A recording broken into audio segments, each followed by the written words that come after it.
E aí, galera, tudo bem? Sejam todos bem-vindos aí ao podcast do Medicine e aqui o canal do YouTube. Bom, eu trouxe um amigo meu, o Daniel, que é urologista, que fez a formação todinha lá no HC, e é um brother nosso de infância, estudou no colégio comigo, e o apelido do cara é 01, galera. Não ensina à toa não, é porque o cara é bom mesmo. Fala aí, Daniel, se apresenta aí, cara.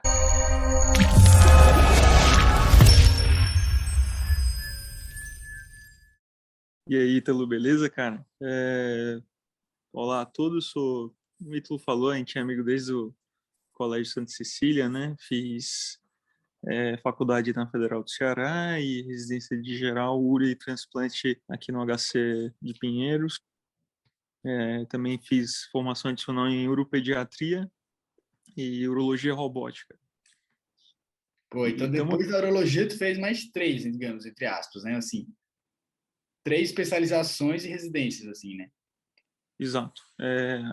O transplante renal foi uma residência mesmo, né? Um ano complementar pelo MEC e tudo, no HC também. Depois eu fiz um fellowship de um ano em uropediatria, que é no serviço do HC também, né? Sob a tutoria do professor Francisco Denis.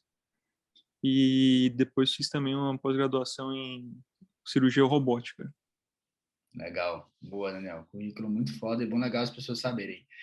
Daniel, me fala como é que era o básico, assim, da tua urologia, né? E por que que tu escolheu urologia? Por que que tu pensou e saiu da geral e falou, cara, vou escolher urologia? Cara, eu fiz urologia porque meu pai falou para eu nunca fazer urologia. Um bom filho teimoso, né? Eu cheguei lá.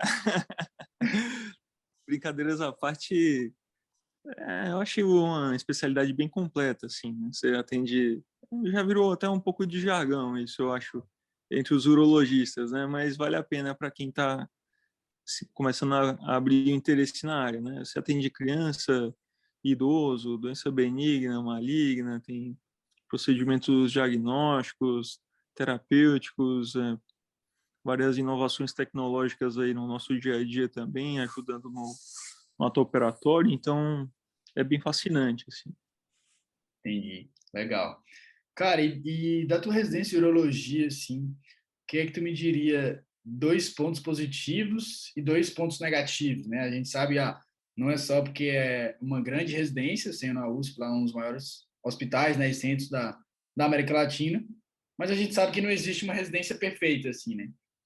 Mas tem muitos pontos positivos, assim como negativos. Quais são esses quatro pontos aí, dois positivos e dois negativos, que você diria da tua formação da urologia?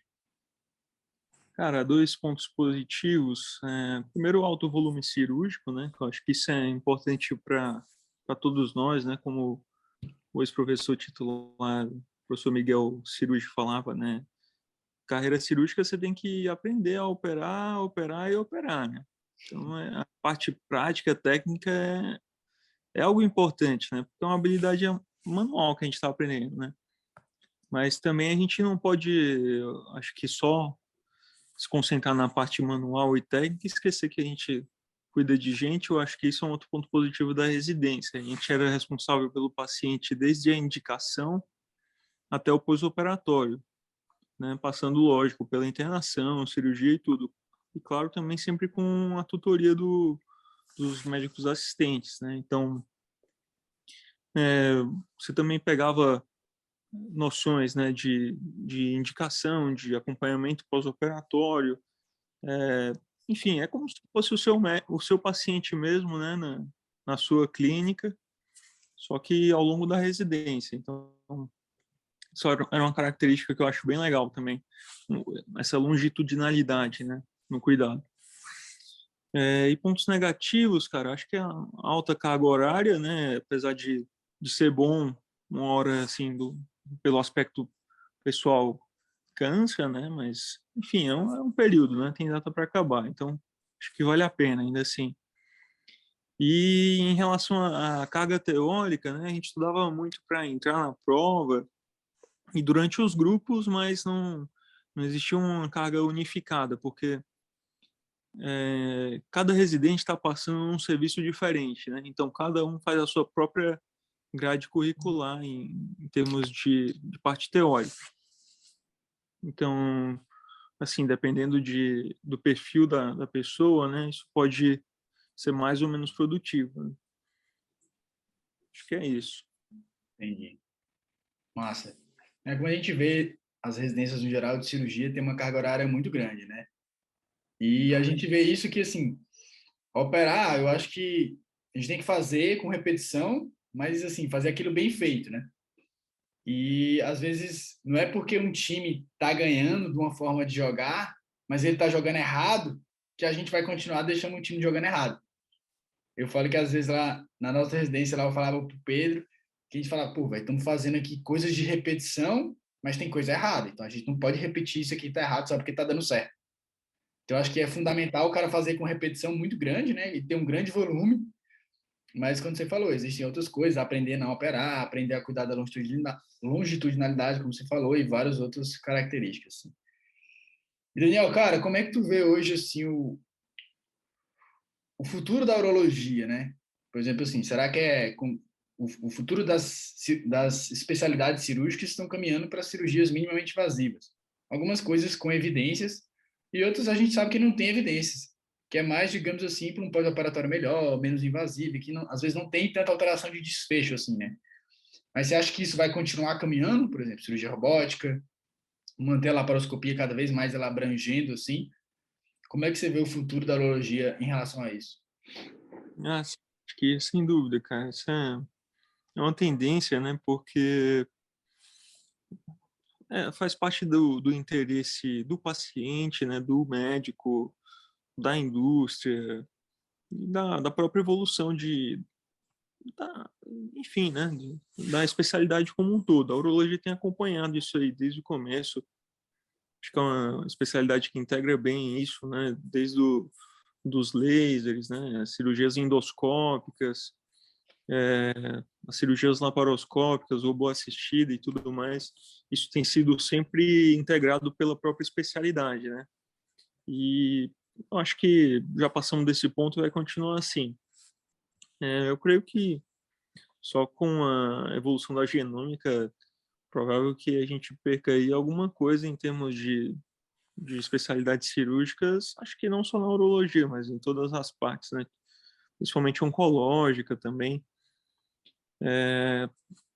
porque eu acho que os tratamentos biológicos, né, moleculares vão se desenvolver cada vez mais, mas eu não sei em quanto tempo isso vem, né? Acho que vale a pena a gente pensar também é, no, em outros, assim, em outras áreas, né? Por exemplo, a, o computador quântico, né? Ou sei lá, qual é o poder que isso aí vai dar para esse tipo de tratamento, né? Em termos de velocidade de avanço, né? Na progressão desses tratamentos.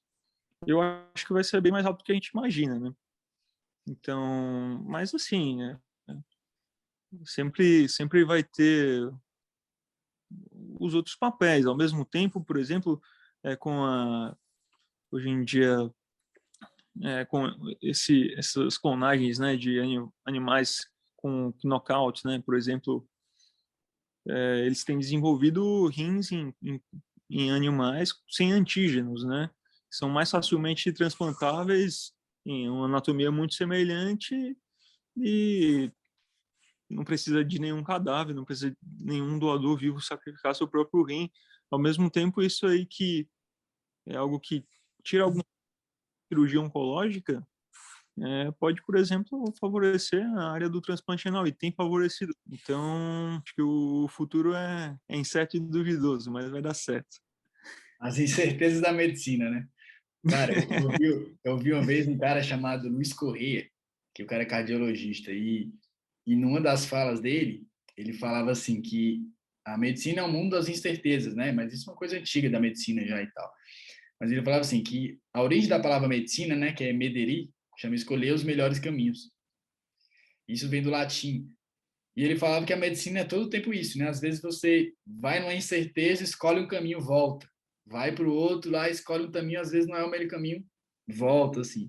Então, acho que a nossa vida da medicina é escolha, seja com paciente, seja com tratamento, é sempre baseado nisso, né? Mas com ética e tal. E outra coisa que eu refleti num artigo agora recente, é que a nossa vida, no geral, da medicina é baseado em incentivos, assim, né? Seja da indústria, seja a maior parte da indústria, né? A medicina funciona como um incentivo da indústria. E que a gente tem que ter muita ética e cabeça no lugar para pensar, né, menos no cifrão, entre aspas, que a gente trata com gente, lógico, que a gente tem que ganhar, tem que receber o nosso dinheiro, mas o coração tem que estar sempre em primeiro lugar, né? Assim. E puxando esse lado aí, como é que você vê hoje assim os pontos positivos e negativos do mercado, né? A gente vê, por exemplo, que aqui em São Paulo existe um mercado muito grande, é muita gente, tem além dos hospitais, eu sei que foi lá para os Estados Unidos que vê que são até equiparáveis assim a uma tecnologia americana entre aspas, né? E grandes centros, sei lá, às vezes um Einstein, um Vila Nova Star, um Oswaldo Cruz, tem uma tecnologia boa e grande e às vezes são equiparáveis, mas o mercado não é tão fácil quanto a gente pensa, né? Mas, por outro lado, tem grandes oportunidades também. Como é que você vê assim, os pontos positivos e negativos de um grande centro como São Paulo? Sei que já está um tempão aqui. Cara, eu acho que São Paulo ainda é uma terra de oportunidades, assim. Sem dúvida que a concentração, né, de pessoas aqui é algo que fala a favor, né? É um estímulo positivo frequente, né, para o mercado.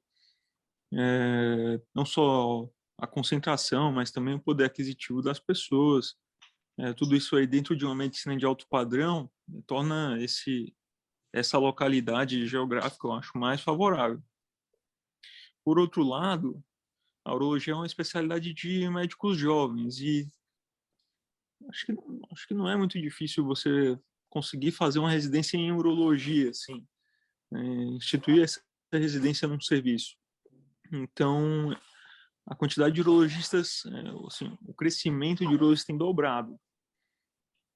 E em São Paulo é o local onde a gente tem mais especialistas por 100 mil habitantes, né, dentro do mapa do Brasil. Assim, são mais ou menos 6,5 urologistas para cada 100 mil habitantes, o que assim, torna aqui bem acima da média nacional, que seria de mais ou menos 2,5, um pouco menos.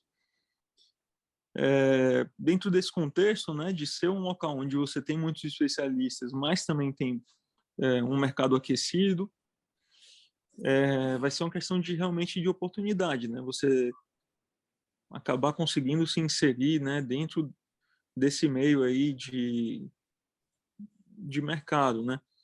Ao mesmo tempo, talvez não seja o sonho de todos, né? Tem gente que vai preferir se afastar da medicina privada, né? Vai preferir,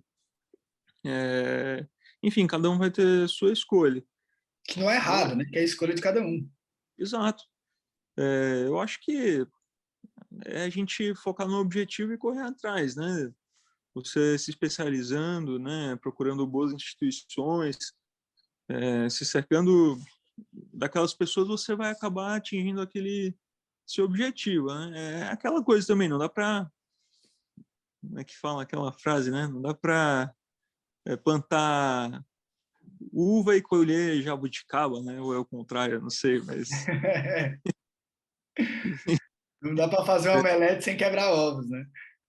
então, assim, você é, é inegável que também, por exemplo, né, o local onde você está se inserindo na especialidade é inicialmente o local onde você está fazendo uma residência. E, assim, as suas oportunidades de trabalho primeiro vão surgir daqueles contatos que você fez ali, né? Então, o mercado de trabalho em que você vai aterrissar, digamos assim, vai ser parecido com o mercado de trabalho dos seus chefes, na maioria das vezes, a não ser que você faça um movimento bem disruptivo, né? Mas, assim, você seguir a ordem natural das coisas, né? Sem grandes saltos, é, isso é uma coisa a se pensar, né? Até na hora de você afirmar, não vou mais tentar residência em nenhum lugar, vou ficar aqui. É uma coisa que também você começa a pensar, né? Entendi. Verdade. E hoje, cada vez mais, você vê algumas mudanças assim, geográficas, as pessoas às vezes indo um pouco menos para São Paulo, às vezes quando tem um serviço que não é tão bom quanto São Paulo, mas é só bom, às vezes as pessoas estão preferindo ficar, seja por família, seja por menos mobilidade, enfim. A gente vê isso talvez um pouco mais do que nos últimos 20 anos atrás, né? E, cara, Daniel, se tu fosse escolher urologia, você escolheria novamente? Ah, sem dúvida, cara. Sem dúvida. Sem Não, dúvida. não faria nenhuma especialidade, não, dentro da medicina. É uma coisa que realmente eu sou apaixonado. Não, sou até suspeito, cara.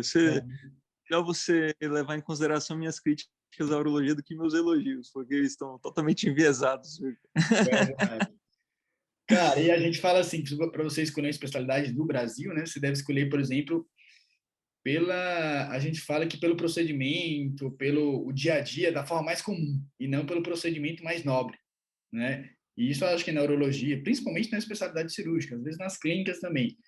E quais são os 3 procedimentos mais comuns na urologia que a pessoa que está pensando em fazer, ela tem que ter noção que isso vai ser o dia a dia, entre aspas?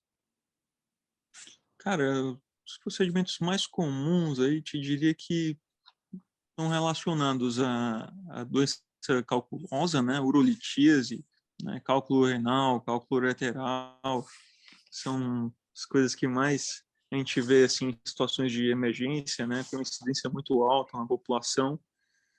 Acho que cirurgia de postectomia também é uma coisa muito frequente, muito falada, né, feita por vários motivos, em várias idades, até cultura conta, né, nessa indicação.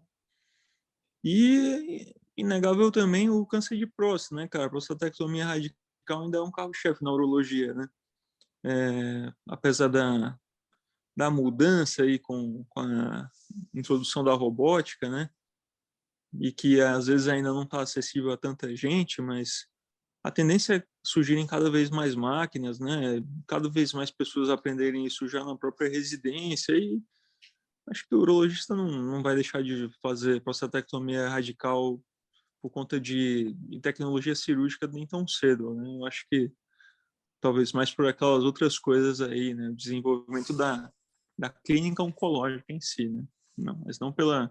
A máquina foi feita para a gente usar mesmo. Entendi. Então, você acha, por exemplo, os imunobiológicos e a clínica oncológica pode ganhar muito espaço aí no futuro aí com genética, genoma e tudo isso aí no futuro aí, né? Acho que sim. Dentro de uns... aí é chute, né? Mas É uma probabilidade, uma possibilidade, né? A gente não tem como prever o que é que vai acontecer. já existem, né? Já existem tratamentos, né? Que são eficazes, né? Mas que ainda têm sido mais usados em casos de tumores metastáticos. Mas cada vez mais que vão antecipar o uso dessas medicações. E, inclusive, provavelmente, em algum momento, vão testar isso em indivíduos com doença localizada. E um dia vai dar certo. E aí vai ver, a briga vai ser entre o dono da farmacêutica e o dono Robô. da Vinci, né, cara? É, é verdade. Eu, E a gente esbarra nos incentivos novamente e as brigas farmacêuticas a gente tem que estar de olho, saber como ler um artigo e tudo isso, tá? para Mas, você ter uma ideia, no Japão, como isso entra na jogada, né? No Japão, o tempo médio de permanência com um catéter duplo J, né, que a gente usa em pós-operatório de cirurgia para cálculo, né, é de aproximadamente 3 meses, porque os planos só pagam uma nova cirurgia, até mesmo para a retirada do duplo J depois de 3 meses. cara, Enquanto que acontece. aqui a gente tira em uma semana, às vezes tira até no consultório. Né? Nos Estados Unidos, o próprio paciente tira em casa, sozinho, o Puxa, duplo né? J, ele mesmo puxa, né? Então, assim, tudo isso entra em consideração. E esbarra naquilo que a gente falou, né? Às vezes, como a indústria, como o plano de saúde está influenciando, às vezes, condutas, né? E às vezes rotinas de tratamentos, entre aspas, assim, né? Sim. E a pressão vai ser cada vez maior, né, cara? É Não verdade. tem dúvida. Os modelos verticalizados aí estão cada vez mais presentes, né? Eu acho que nesse contexto aí, acho que não tem jeito, né? A competição sempre vai aumentando. Lógico, né? Todo mundo vai encontrar seu porto seguro e tem que encontrar a tranquilidade para viver bem, né? A maior parte dos seus anos dentro da sua carreira, da especialidade que você gosta, mas tem que se formar bem, né? Não tem jeito. Exatamente. É o que a gente fala, né, velho? A gente trabalha para ter paz. Não é? Às vezes, assim, lógico que vai ter dinheiro, a gente tem que ter dinheiro, tem que usufruir, fazer reserva, enfim, mas no geral a nossa vida tem que ser baseada em paz, né? É isso que a gente faz. Cara, Daniel, eu queria te agradecer muito aqui.